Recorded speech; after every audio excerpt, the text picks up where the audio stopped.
conmigo al el segundo capítulo de Apocalipsis. Apocalipsis capítulo número 2. Y vamos a estar leyendo hoy los versos 12 al 17. El mensaje de Jesús a la iglesia de Pérgamo. ¿A cuánto les está haciendo de bendición esta serie? Óigame, a mí sí, de mucha bendición. Dice así: escribe al ángel de la iglesia de Pérgamo. Esto dice el que tiene la espada aguda de dos filos. Sé dónde vives, allí donde Satanás tiene su trono. Sin embargo, sigue fiel a mi nombre. No renegaste de tu fe en mí, ni siquiera en los días en que Antipas, mi testigo fiel, sufrió la muerte en esa ciudad donde vive Satanás. No obstante, tengo unas cuantas cosas en tu contra. Que toleras ahí a los que se aferran a la doctrina de Balaam, que le enseñó a Balac a poner tropiezos a los israelitas, incitándolos a comer alimentos sacrificados a los ídolos y a cometer inmoralidades sexuales. Toleras asimismo a los que sostienen la doctrina de los nicolaitas. Por lo tanto, arrepiéntete. De otra manera iré pronto a ti para pelear contra ellos con la espada que sale de mi boca. El que tenga oídos, que oiga lo que el Espíritu dice a las iglesias. Al que salga vencedor, le daré del maná escondido y le daré también una piedrecita blanca en la que está escrito un nombre nuevo que solo lo conoce el que lo recibe. Señor, gracias por esta mañana, gracias por este tiempo que hemos tenido en tu presencia, adorándote, alabándote, gracias por todo lo que estás haciendo en medio de nosotros. Pero una de las partes que más anhelamos, que más esperamos, es el momento de la palabra. Escuchar, Dios mío, lo que tienes para decirnos, porque tu palabra es esencial, es necesaria, es vida. Tu palabra es como esa espada de la que leímos ahora, que es una espada aguda de dos filos que penetra hasta llegar a lo más profundo de nuestro ser. Y ella tiene la capacidad de no solo cortar para dar muerte, sino cortar para dar vida. Gracias, Señor, te damos por la palabra en esta mañana. Háblanos al corazón en el nombre de Jesús y bendícenos. Amén y amén. Bueno, estamos en la tercera carta de Jesús a las iglesias de Apocalipsis. Comenzamos hace unos 3 domingos atrás diciendo que cada una de estas cartas tiene que ver también con nosotros, a pesar de que fueron escritas hace siglos atrás. Jesús escoge estas iglesias específicamente por la situación que cada una de ellas estaba atravesando, y son advertencias, son consejos para ti y para mí en esta época sobre situaciones que se pueden suscitar en las iglesias que Dios alaba, que Dios la ve con buenos ojos, que Dios las aplaude, pero también nos habla de situaciones, de problemas que las iglesias pueden experimentar, para los que el Señor también no solamente los menciona, sino que da una solución. Para cada uno de estos problemas, de estas pudiéramos llamarle enfermedades de la iglesia, el Señor prescribe un remedio. Amén. Y esta no es la excepción. La semana pasada, cuando estuvimos hablando de la iglesia de Esmirna, nos dimos cuenta de que Esmirna, el Señor no tenía que decirle nada negativo. Solo tenía una alabanza para ellos. A pesar de que parecían pobres delante de los ojos de Dios, eran ricos. Amén. Y Jesús alaba la fe de la gente de Esmirna.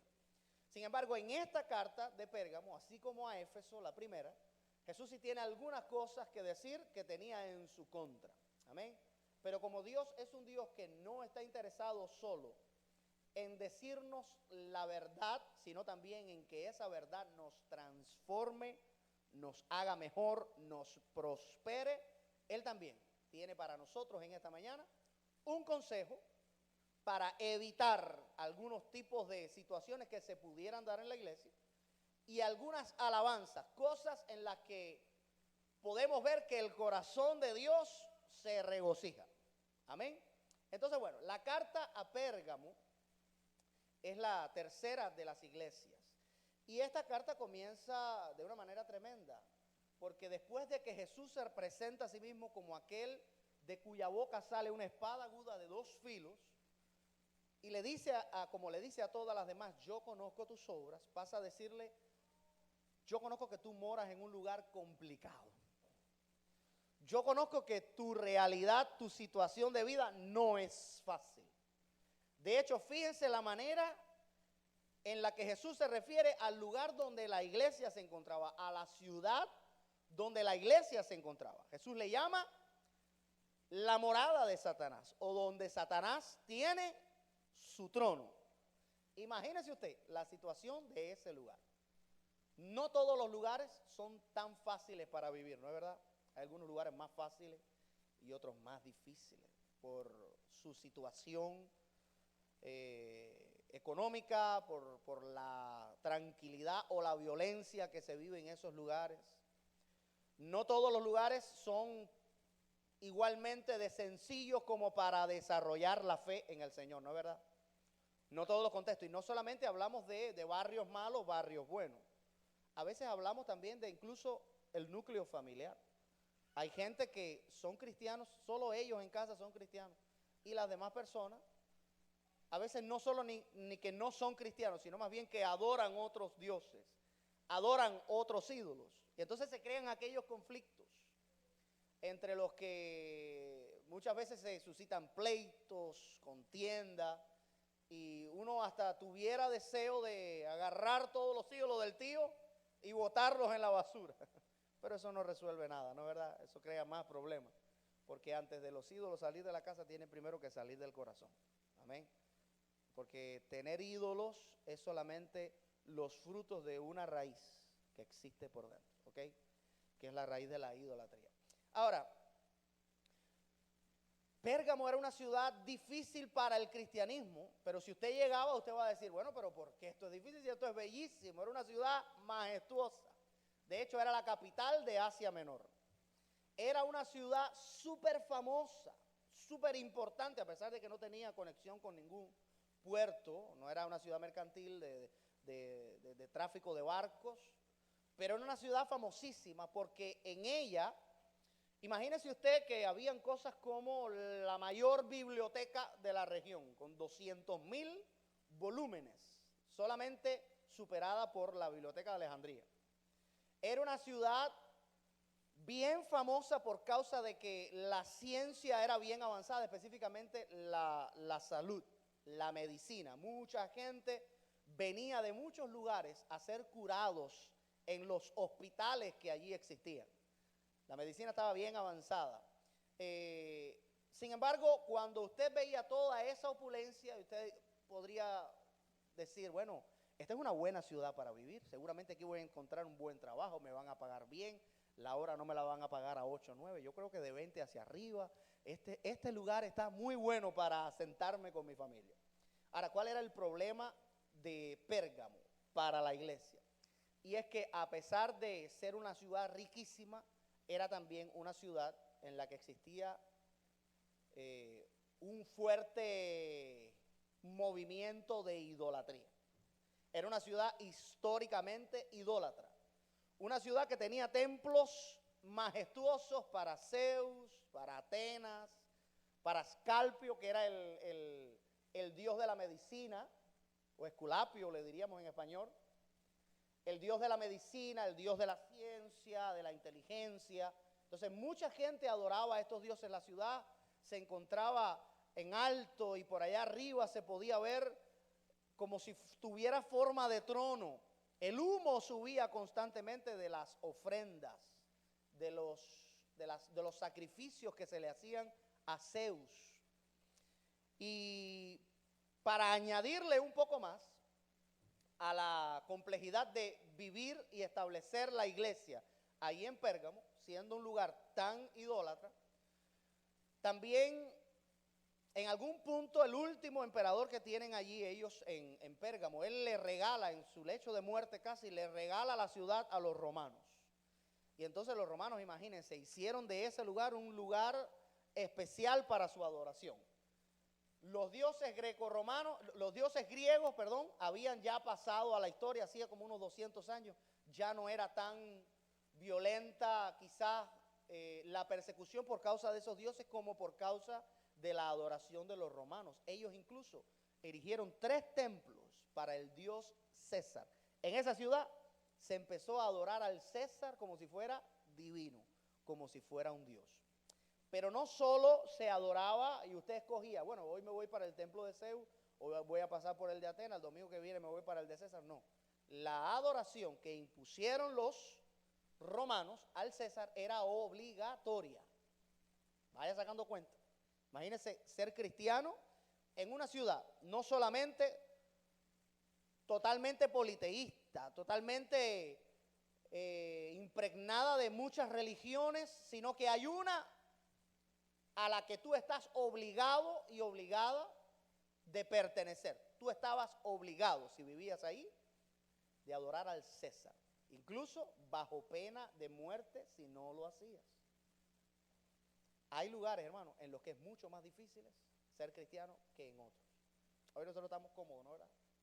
Nosotros acá tomamos nuestro carro, nos levantamos, nos tomamos nuestro cafecito y le damos un besito a la esposa y los niños y aquella alegría y vamos para la iglesia y no tenemos ningún tipo de preocupación de que nos vengan a perseguir, de que nos vengan a obligar o a matar. Pero incluso hoy en el mundo hay lugares que son así. Hay lugares en los que los cristianos no se pueden reunir con libertad. Por allá por los países asiáticos, en donde el cristianismo es tan perseguido, hermanos, los cristianos se tienen que reunir debajo de la tierra, se tienen que meter en catacumbas, se tienen que esconder porque si los agarran adorando al Señor, pueden ir a la cárcel, los pueden torturar e incluso matar. Y uno dice, no, pero es que ya el mundo está tan avanzado que esas cosas no pasan. Ya somos más modernos. Bueno, nadie se iba a imaginar que ahora, en pleno siglo XXI, íbamos a estar viendo otra guerra tan inservible como la guerra entre Rusia y Ucrania. Y uno dice, pero ¿cómo es posible que después de tanto tiempo, en esta época, con tanto avance, con tanto modernismo, con tanta ley internacional y tantas cosas que han inventado para mantener la paz en el mundo, venga uno que dice, a mí no me interesa lo que dice la ONU, ni me interesa lo que diga nada, yo hago lo que me da el deseo y voy a atacar a este otro? Ese tipo de realidades a veces se escapan un poquito de nuestra mente porque nosotros no vivimos ahí, ¿no es verdad? Pero ser cristiano en un lugar como Pérgamo era peligroso, por eso es que la Biblia habla de este mártir, que dice la Biblia que perdió su vida allí, porque fue una de esas personas que no estuvo dispuesto a negar a Cristo bajo ningún concepto. Existía una ley que le permitía al procurador de ese lugar, era el permiso de la espada o la ley de la espada, que le permitía castigar con la pena de muerte a quien no adorara al César.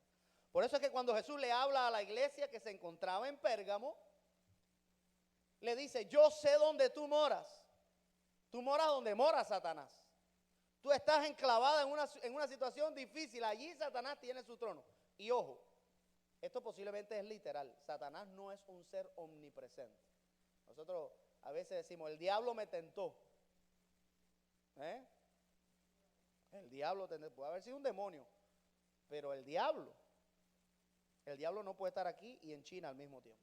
Dios sí, ¿no es verdad? Porque Dios es omnipresente, Él está en todas partes. Pero Satanás no es un ser omnipresente. Tal parece que en aquella época Él había hecho su cuartel general allí en Pérgamo. Y precisamente en medio de toda esa idolatría, de ese mundo oscuro que se mezclaba con la política y al mismo tiempo con la inmoralidad, porque para adorar a esos dioses te tenía que sacrificar a esos ídolos y todo eso iba relacionado a prácticas sexualmente inmorales, ¿no? Entonces, en medio de aquel contexto tan difícil estaba la iglesia. Y uno pudiera decir, pero ¿qué pensaron esos hermanos para abrir una iglesia allí? ¿No era más fácil mudarse y abrir una iglesia en un lugar más tranquilo? Pero hermano, lo que sucede es que si todos pensáramos así, tendríamos que conseguirnos una islita para cristianos, ¿no es verdad? si todos pensáramos en huir cuando la situación es difícil y vivir la fe solo cuando todo va bien, entonces tendríamos que aislarnos totalmente, y esa nunca fue la idea de Dios. Sino que donde quiera que tú y yo estamos, sea aquí, sea en Honduras, sea en Salvador, sea en Cuba, en Venezuela, en México, donde quiera que Dios nos ha colocado, allí nosotros seamos luz en medio de las tinieblas. Es cierto que hay lugares donde es más difícil desarrollar la fe. Me recuerdo de la etapa en la que yo y mi esposa vivimos en Brasil con los niños.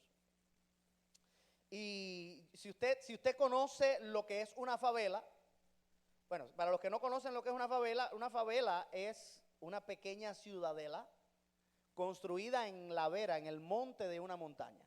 Es decir, perdón, en el borde de una montaña. Ahí en ese borde, en esa bajada, en esa colina, ellos van construyendo todas sus casitas. Casitas bien sencillas, bien humildes, no tienen pintura, son hechas de ladrillos rojos y de cuanta cosa ellos consiguen encontrar para tapar los huecos. Y entonces una es encima de la otra, y así, son por carriles. Y cuando usted se para debajo y mira, es un mundo de casitas, y ahí viven cientos, en ocasiones miles de personas, en un pedazo de tierra pequeño, porque se van construyendo una encima de otra.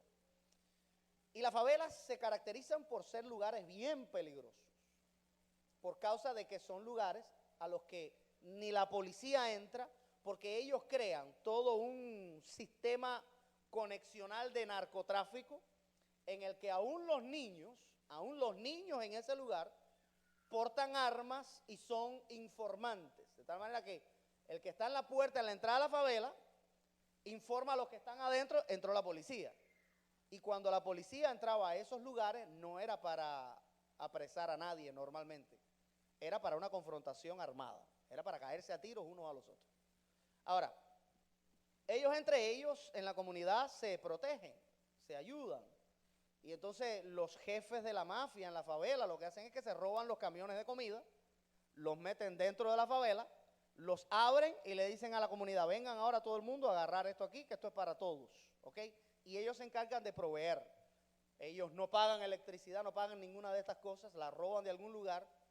Y son lugares bien peligrosos, bien peligrosos. Imagínense usted que yo viví 4 años en medio de 2 favelas, y yo nunca pude entrar en una de ellas, porque a mí me decían, yo tenía ganas de entrar a evangelizar allá, pero me decían, no entres porque no te conocen, y aunque digas que eres, aunque vean tu acento diferente, aunque digas lo que digas, ellos siempre piensan que quien no es de ahí es un policía disfrazado, y esas personas acaban mal allá adentro. Entonces yo vivía en un pequeño barriecito entre 2 favelas gigantes, 2 montañas esas llenas de casas, y para colmo eran enemigas entre sí. Y todos los días, nosotros escuchábamos la noticia de que en nuestro barrio a alguien lo habían asaltado. Ellos le dicen motoqueros, estos motoristas que vienen, uno manejando, el otro atrás con un arma, te encañonan allí y te dicen, dame lo que tienes y dáselo. Tienes que dárselo. Siempre oíamos, todos los días había historias de ese tipo, y por las noches escuchábamos, por supuesto, disparos de las guerras entre ellos. Gracias a Dios, los 4 años que estuvimos allí, nunca nosotros vimos ningún evento de eso en nuestro hogar. Ahora, ¿por qué le digo esto? Porque conozco la historia de un misionero que sí logró comenzar una obra, una iglesia dentro de una favela. Y este misionero empezó allí con un grupito pequeñito, 2, 3 familias, y cuando él comienza a predicar toda la semana, empieza a visitar a los vecinos, darle palabra, orar por la gente se empieza a convertir. Las familias comienzan a venir a la iglesia. Los jóvenes comienzan a dejar la droga, y algunos ya no querían ser más informantes de los narcotraficantes. Cosa que captó la atención de los líderes del narcotraficante superior de esa favela. Esta es una historia verídica, que la contó nuestro obispo de allá, que él conoció a este misionero. Y entonces el narcotraficante de esa favela, el principal,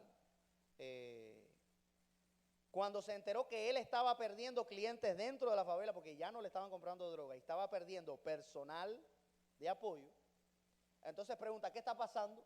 ¿Por qué los jóvenes algunos ya no quieren ser parte de nuestra banda. ¿Por qué la droga se ha dejado de vender aquí adentro? Y alguien le dijo, no, es que el pastor está predicando y la gente se está convirtiendo y la gente ya no quiere saber nada de droga ni de violencia. Así que el hombre manda a llamar al pastor. Él le dice, pastor, fíjese, yo he permitido que usted haga su iglesia aquí adentro en la favela porque yo soy simpatizante de la fe. Si la gente quiere tener fe, pues que la tenga. Ahora, si me echas a perder mi negocio, o si las cosas empiezan a irme mal a mí, que sepas que no vas a poder hacerlo más, no vas a predicar más de Cristo. Así que a partir de hoy, me dejas de hablar de ese Cristo, porque si no, vas a pagar las consecuencias. Gente peligrosa, gente mala, gente que mata como si las personas fueran perros. No les interesa, ¿ok? El misionero le dice, mire, yo fui enviado por Dios para acá para hablar el evangelio. Yo no puedo dejar de predicar la palabra de Dios. Entonces el hombre, cuando ve la respuesta esta que no le gusta, manda que lo abofeteen y le caen a golpe al hombre. Y entonces le dice, si tú no dejas de predicar, si tú no paras de predicar, te va a pasar algo peor. Así que, por favor, yo no te quiero hacer daño, pero me dejas de predicar de Cristo, o si no, prepárate. El hombre ya tenía sangre en su nariz y algunos moretones, y le dice al jefe de la droga, lo siento, pero no puedo dejar de hablar de Jesús. Nuevamente lo golpean con la culeta de un arma, le parten la frente, el hombre sangrando, le caen a patadas en el suelo, y el misionero de alguna manera como puede se incorpora, y el hombre le dijo, ya no te lo voy a advertir más, o dejas de predicar a Cristo o te voy a matar. Y el hombre le dijo, haz lo que quieras conmigo, pero no puedo dejar de predicar el evangelio. Entonces el hombre saca su arma, su revólver, y se lo ponen en la frente al misionero. Y cuando estaba a punto de apretar el gatillo, lo iba a matar. De allá dentro de un cuarto de la casa, se oye alguien que dice, no, no lo hagas. Y sale corriendo una muchachita, una adolescente. Y esta muchachita le dice, papá, no lo hagas, él es un hombre de Dios, no lo hagas. Cuando el hombre ve esto, el hombre suelta el revólver y cae de rodillas llorando. Los que estaban allí se ponen a llorar. El misionero no entendía nada, porque el hombre no tenía por qué hacerle caso a la hija. Son gente mala, hermano. Y entonces el hombre está allí tirado en la tierra. Ahora este jefe de la mafia llorando, mojando el piso con sus lágrimas. Y cuando más o menos se incorpora, el misionero le pregunta, ¿por qué no lo mató? Este hombre le explica, le dice, mira, esta es mi hija.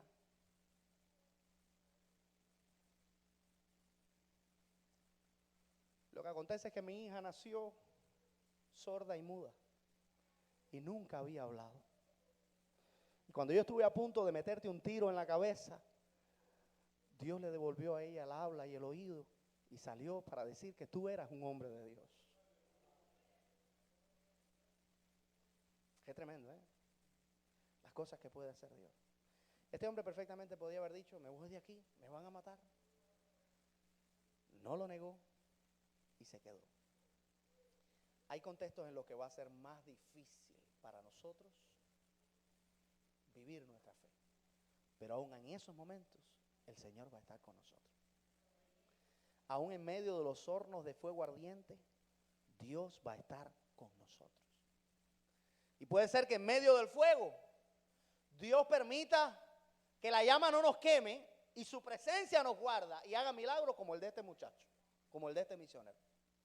Pero puede ser que algunos de nosotros hasta perdamos la vida por causa de nuestra fe, como Antipas, el siervo fiel. Porque no siempre acontece de que por nuestra fidelidad somos totalmente librados. Ahora, Antipas, que entregó su vida por su fe en Cristo, está en la presencia del Señor. Él decidió, no voy a terminar mi vida como un cobarde que negó a Cristo. Si me tengo que ir de aquí, me voy a ir por la puerta ancha. no voy a negar a Jesús. Y mátame si quieres, pero si me mata me vas a estar haciendo un favor. Porque de aquí me voy a casa, diría Antipas. Esto es algo, hermano, que necesitamos tener metido en el alma y en el corazón. La fe no es una cosa bonita, rosadita, que es para saber que Dios está ahí. La fe es algo importante, que te cambia, pero que Dios espera que seamos fieles a esa fe hasta el fin. Incluso si tuviéramos que dar nuestra propia vida. ¿Qué va a pasar si el día de mañana se arma un Pérgamo aquí en Houston? Póngase a pensar. Y si el día de mañana se legalizara la idolatría, si el día de mañana los cristianos nos convirtiéramos en gente peligrosa para las leyes de la sociedad, como en el caso de Pérgamo, ¿qué va a pasar? ¿Cuántos de nosotros vamos a permanecer? Yo sé que esto es duro, pero esto hay que hablarlo, porque Jesús dijo, sé fiel hasta la muerte, y yo te daré la corona de la vida. Dice la Biblia que Jesús comienza alabando a esta iglesia. Le dice, yo sé que tú moras en un lugar horrible, en donde Satanás tiene su trono, pero tú has sido fiel y no fuiste infiel, no renegaste de mi nombre, ni aún en los días en que Antipas, mi fiel testigo, fue muerto. Qué cosa más tremenda, ¿no es verdad? Que tengamos una fe así, que este tipo de historias nos inspiren, hermano, a ser fieles. Cuando toda nuestra vida y toda nuestra búsqueda y toda nuestra realidad, nuestra cosmovisión de la vida, se resume a esta vida terrenal, nuestra fe va a ser muy pobre. Pero cuando sabemos que tenemos una patria celestial que nos espera, cuando sabemos que tenemos un cielo con Dios, cuando sabemos que allá no habrá llanto, ni habrá dolor, ni habrá enfermedad, y que todo será hecho perfecto, entonces nuestra fe nos ayuda a anhelar y a desear cosas que van más allá de esta vida. No estoy diciendo que usted no se esfuerce por hacer su vida lo más cómoda en esta tierra posible. Hágalo por el bien suyo, de su familia y de sus hijos. Trabaje y trabaje duro, porque eso también es de Dios. Esfuércese por tener lo que ustedes deseen tener, pero que nunca olvidemos que estamos en esta tierra de paso, que nuestra vida no acaba con la muerte.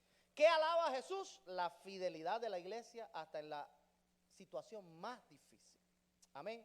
Ahora, ¿qué le dice Jesús a la iglesia que tenía en contra de ella? ¿Qué le reprocha? ¿Qué le dice Jesús que no estaba contento con eso, con ellos? Siendo una iglesia tan fiel, una iglesia tan consagrada a Dios, que a pesar de vivir en una situación horrible, no negaban al Señor, dice Jesús, pero tengo contra ti unas pocas cosas. Y es que tú, diga conmigo, toleras. Tú toleras a personas que tienen dentro de la iglesia que ellos se aferran a dos tipos de doctrina. La doctrina de Balaam y la doctrina de los nicolaitas. Presta atención porque esto es importante. Tú toleras en medio de ti gente con diferentes doctrinas. Y fíjese, no habla necesariamente de cosas externas. Lo que le molestaba a Jesús de la iglesia no era la manera en que ellos se vestían, el tipo de música que cantaban, no era el estilo de iglesia que tenían, sino más bien problemas doctrinales, ¿ok? Problemas teológicos que existían dentro de la iglesia. Y lo que pasaba con la iglesia es que ellos no eran frontales contra esas personas. Más bien era una iglesia en la que decían algunos miembros, miren, para nosotros poder alcanzar a la gente del mundo, nosotros tenemos que hacernos un poquito como ellos. Y tenemos que dejar que dentro de la iglesia entren algunas cosas que hagan a la gente sentirse a gusto. ¿Ok? Importante esto. Vamos a parecernos, vamos a convertirnos un poquito a ellos para que cuando ellos vengan, ellos se sientan bien entre nosotros. Eso era lo que decían algunos miembros de la iglesia de Pérgamo.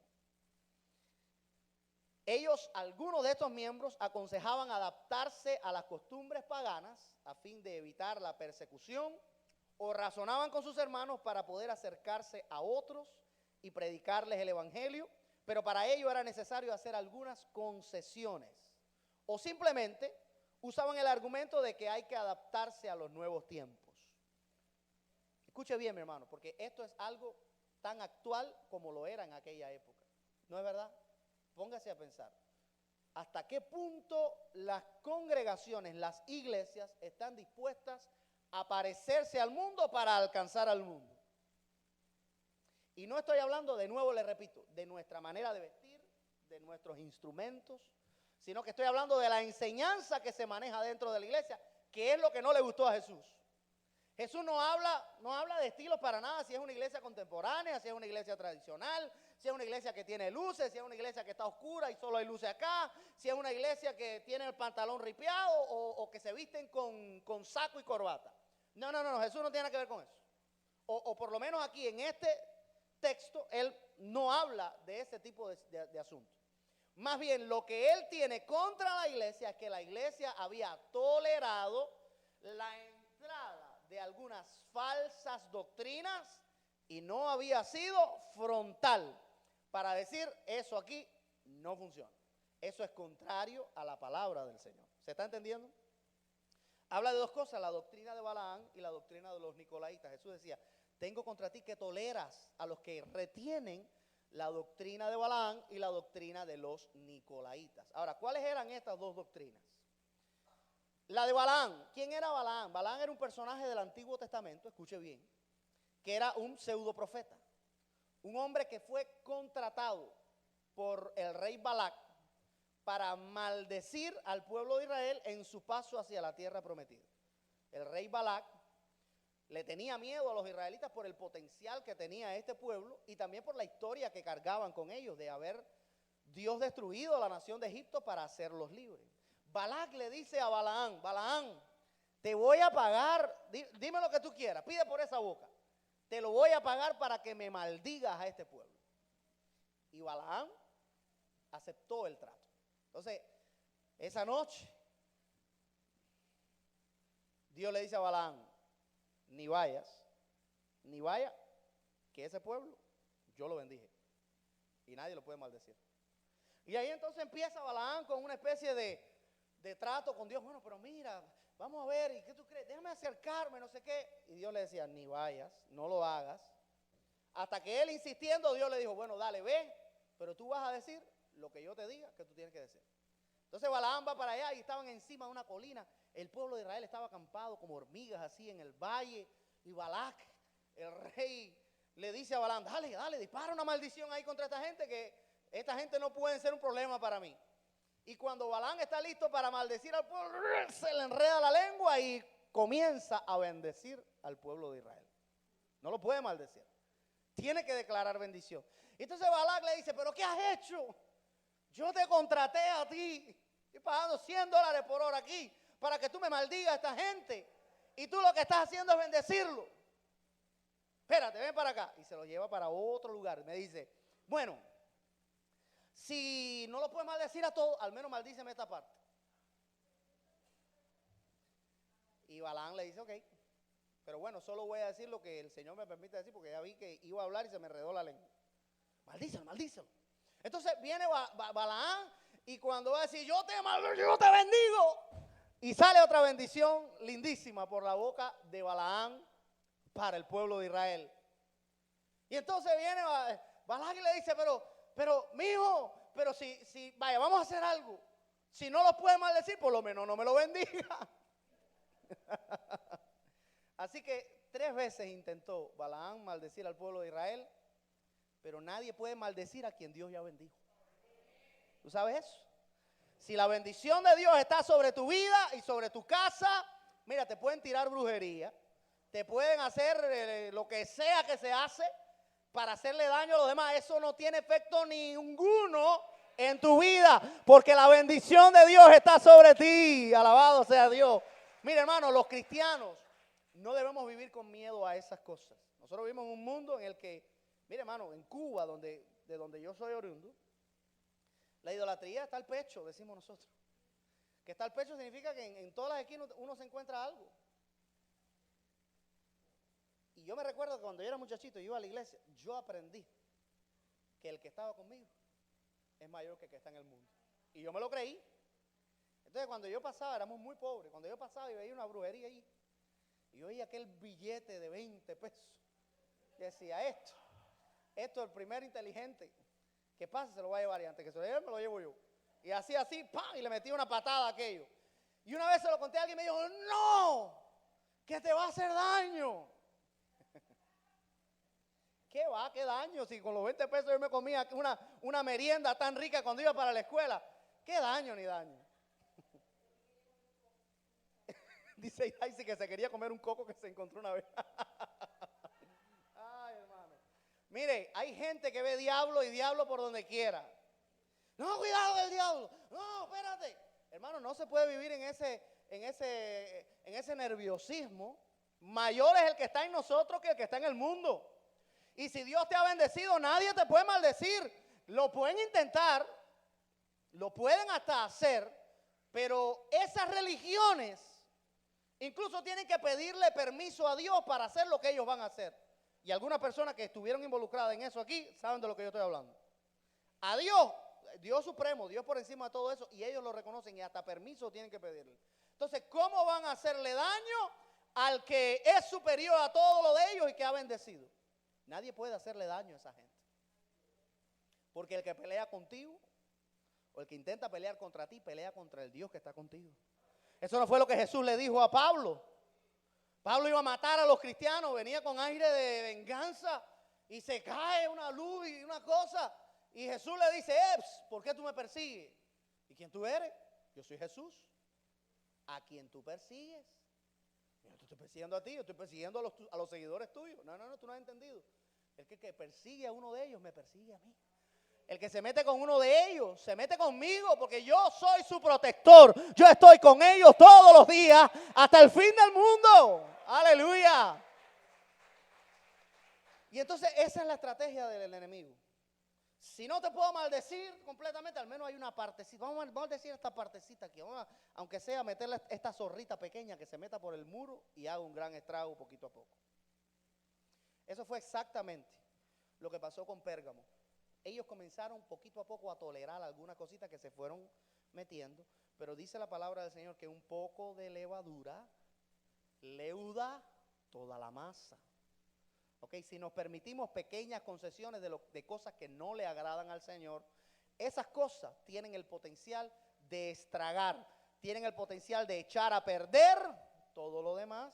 Como una vez escuché yo a Dante, Pastor Dante, que es muy cómico.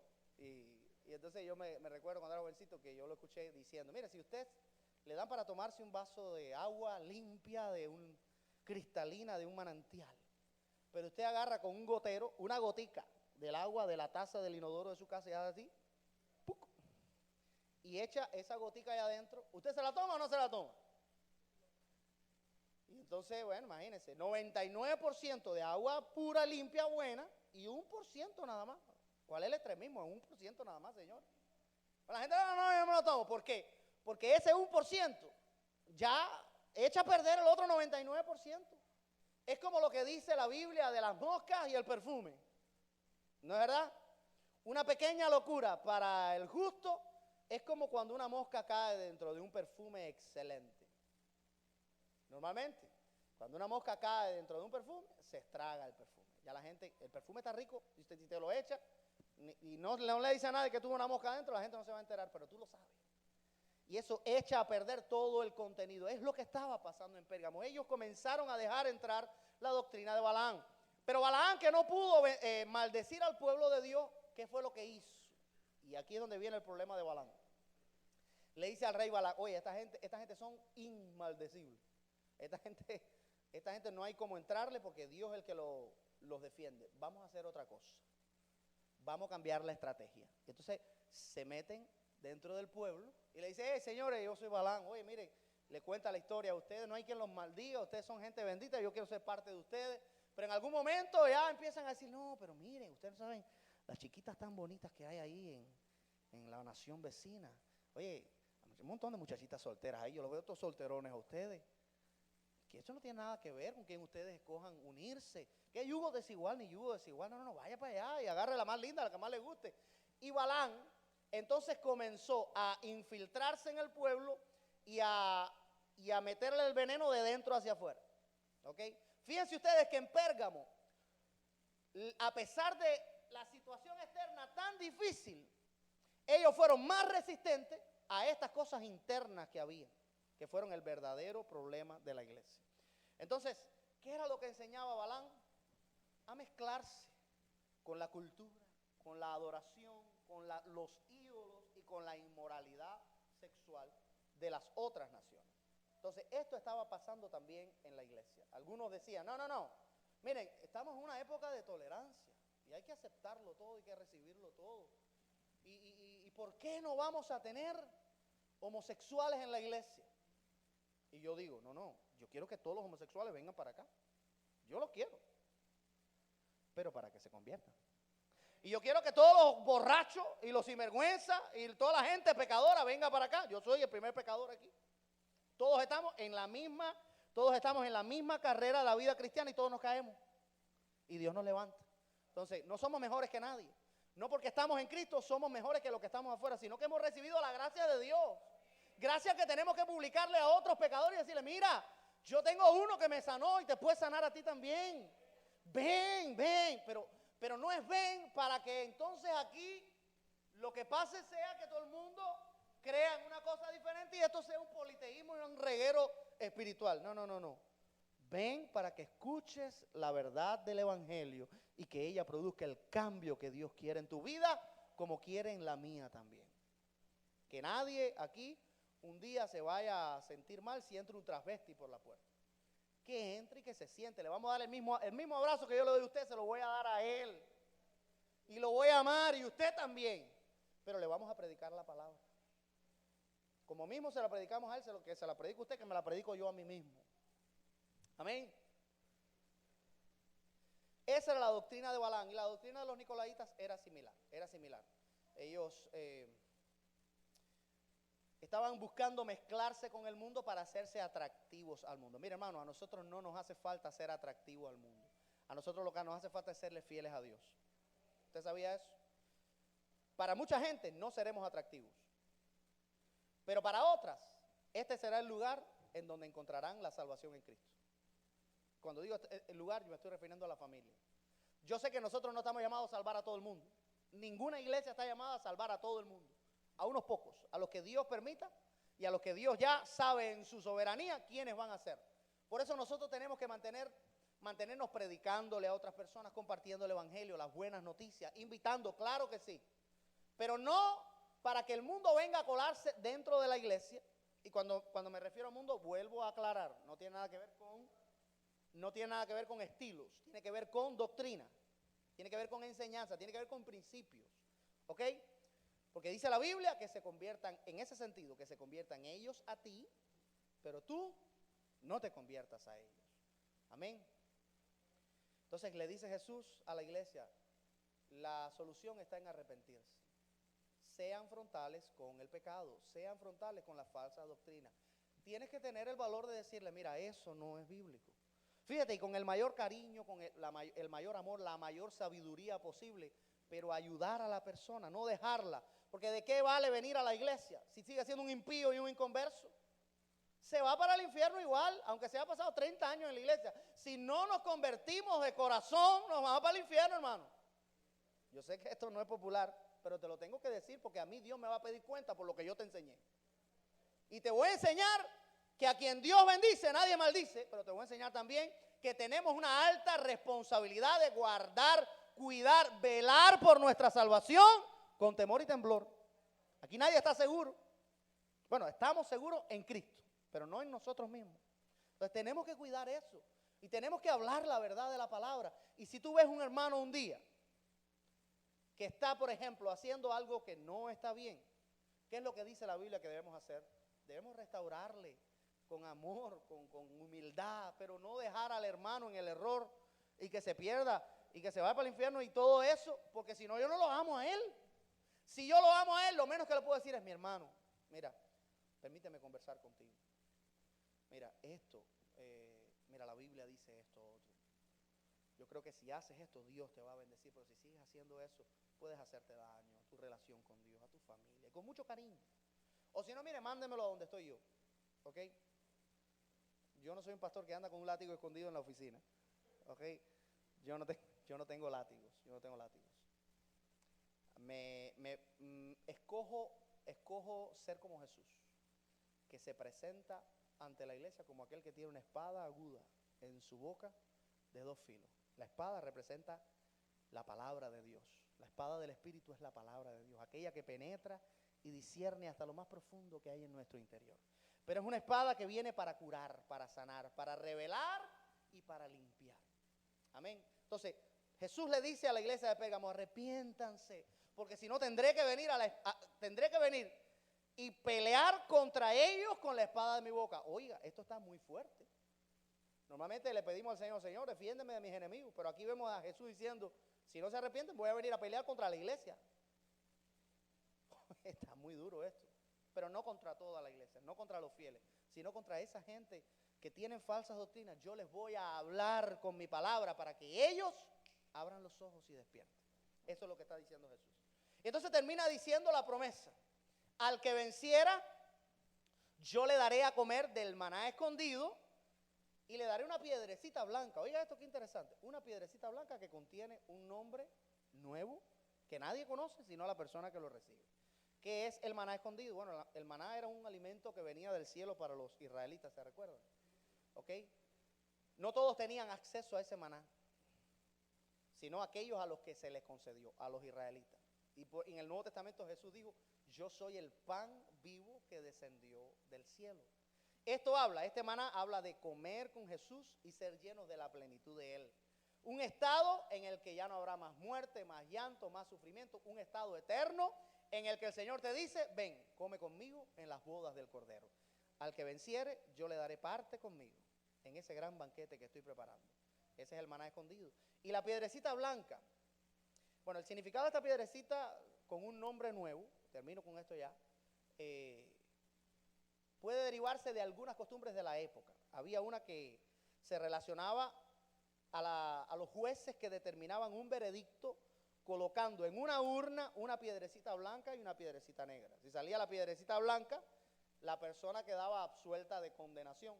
Si salía la piedrecita negra, ok. Entonces, darnos una piedrecita blanca con un nombre nuevo puede representar eso, que ya no tenemos condenación en Cristo. Entraremos en un estado en el que seremos absueltos de todo pecado. Otra, una piedrecita blanca también era usada como identificación para entrar en banquetes como una señal de ser un huésped de honor. En una mitad de la piedrecita figuraba el nombre del anfitrión y en la otra mitad el nombre del invitado. Así que esto puede referirse también a una invitación especial, una entrada oficial que Dios nos dará a las bodas del Cordero. Otra, la piedrecita blanca era dada a un hombre que había triunfado, por ejemplo, en las batallas de los gladiadores. Cuando ya los gladiadores habían peleado durante muchos años y habían vencido, nunca habían muerto, se les entregaba una piedrecita blanca, o a veces era una espada que contenía su nombre, ¿ok? Y eso significaba que esa persona había vencido y que ya era libre totalmente. Y por último, una piedrecita blanca era dada a una persona como señal de haber recibido la ciudadanía y haberle reconocido los derechos como ciudadano. Cualquiera de ellas aplica perfectamente y la idea es la misma. Hay salvación en Cristo Jesús. Al que venza tendrá una nueva identidad, una nueva realidad tremendamente gloriosa. Amén. ¿Qué aprendemos entonces, hermano, de este mensaje a la iglesia de Pérgamo? Que se puede ser un cristiano fiel, pero fidelidad no basta. Se necesita ser un cristiano bíblico, no tibio. Un cristiano que sabe las Escrituras y que vive por las Escrituras.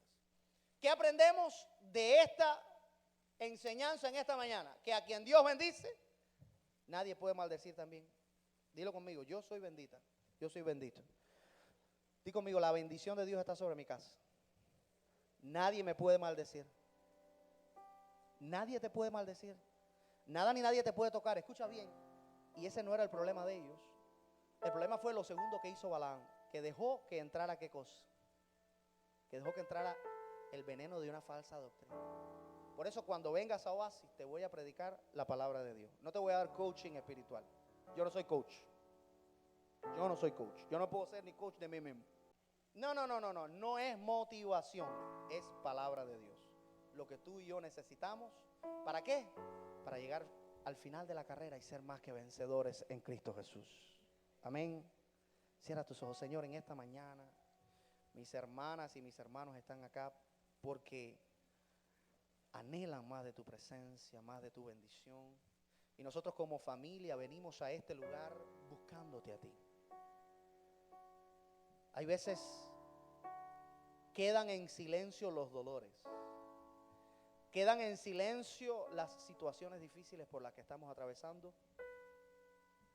Pero tú las sabes todas. Tú sabes lo que estamos pasando en nuestro matrimonio, con nuestros hijos, en nuestra economía, con nuestra familia. Tú sabes, Dios mío, lo que estamos pasando con las leyes, con los trámites de papeles. Tú sabes todo de nosotros. Tú sabes lo que estamos pasando con nuestras propias debilidades. Y tú eres un Dios que dice, yo conozco, yo sé quién tú eres. Ayúdanos, Señor. Bendícenos, Señor. Y que aprendamos la lección que le quisiste dar a Pérgamo. Que nuestra fidelidad a ti sea como la de ellos, aún en las peores situaciones. Que nada ni nadie consiga apartarnos de ti. Porque eso, Señor, está a la orden del día. Eso lo vemos todos los días. Gente que se enfría, gente que se aleja. No permitas que seamos de eso, Señor. Sino gente que permanece aún en las circunstancias más difíciles, aferradas a tu gracia. Y líbranos, Señor, también de ser confundidos. Hoy abrimos las redes sociales, Señor, y hay tanta falsa doctrina, tanto falso profeta, tanto falso apóstol, Señor, predicando cosas que no son el evangelio. Líbranos del error doctrinal. Porque cuando el enemigo no nos puede entrar de frente porque tu bendición está sobre nosotros, él va a intentar entrar por la puerta de nuestros pensamientos para colocar en nuestra mente cosas que no vienen de ti y que no podamos experimentar la plenitud de todo lo que tú tienes reservado para nosotros. Ayúdanos a ser fieles hasta la muerte.